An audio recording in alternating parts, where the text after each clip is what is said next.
Welcome to episode 16 of the Automation Podcast, brought to you by insightsinautomation.com. I'm Shawn, your host, and on today's show we'll be discussing how you can add Data Highway 485 to your PanelView Plus 6, 400, and 600, to your SLC-5 or 505, and even to your MicroLogix. So today, most people choose Ethernet as their network of choice. However, there are times when you have to use either new or existing equipment on an existing network. And the legacy network we're going to discuss today is Data Highway 485. Now, where did Data Highway 485 come from anyways? Well, back in the 80s, Rockwell had a network called Data Highway Plus. It was very popular with the SLC-5 line of products. It was actually built into every SLC-5. And it was fairly easy to use and ran over one twisted pair. But when Rockwell designed their small logic controller, better known as the SLC-500 or SLC-500, they came up with a low-cost data highway network called Data Highway 485. And what it boils down to is the Data Highway 485 protocol running across RS-485. And the advantage of RS-485 is you can have 30-plus devices on build the 9842 spanning 4,000 cable feet. So it's a pretty versatile network. Now, to keep the price of the SLC-500 down, Rockwell did not include optical isolation in the physical port that's in the SLC-500 processor. So to put a SLC-500 on DH-485, you typically would come out channel 1, which is an RJ45, and bring that to a 1747 AIC, or what we call a link coupler.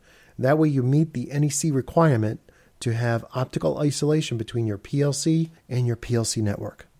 However, when Rockwell came out with newer products like the SLC-504 and the SLC-505, they replaced the Data Highway 485 port with either Data Highway Plus or Ethernet.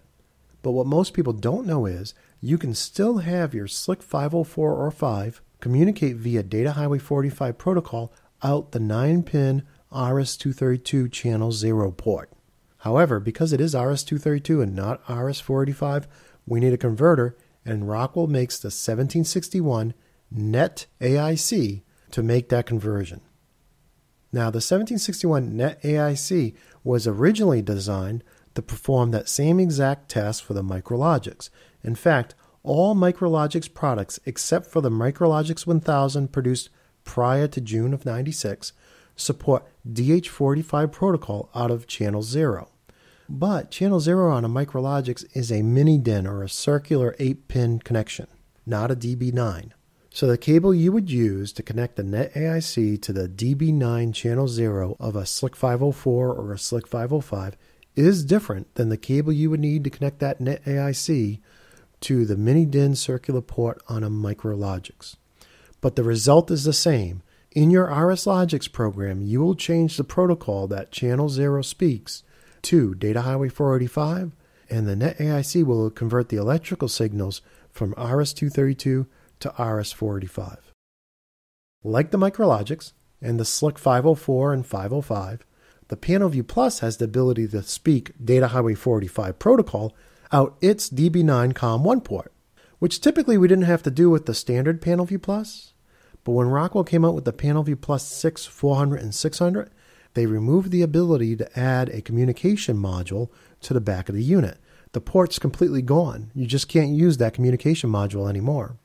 So if you're using a PanelView Plus 6, 400, and 600 and need to connect to Data Highway 485, you can again use the 1761 NET AIC to convert 232 to 485.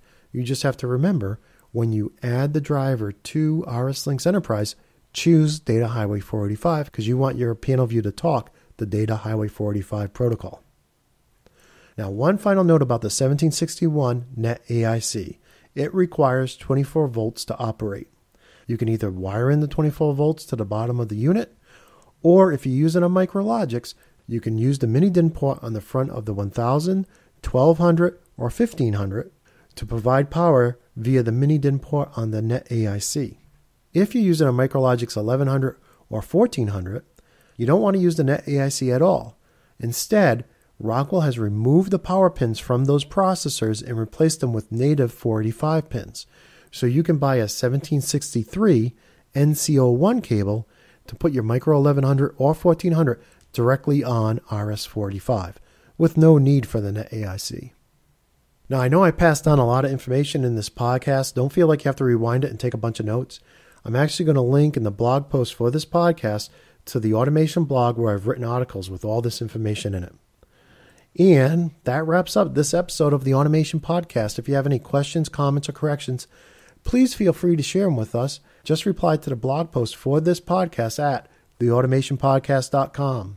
And you can always stay up to date with all the Insights websites at insightsandautomation.com or by connecting with me on Twitter, Facebook, or LinkedIn, where I'm known as Mr. Shawn Tierney.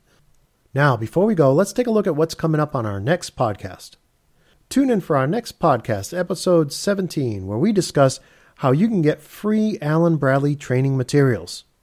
Well, that's it for episode 16 of the Automation Podcast. I'm your host, Shawn Tierney, and until next time, peace.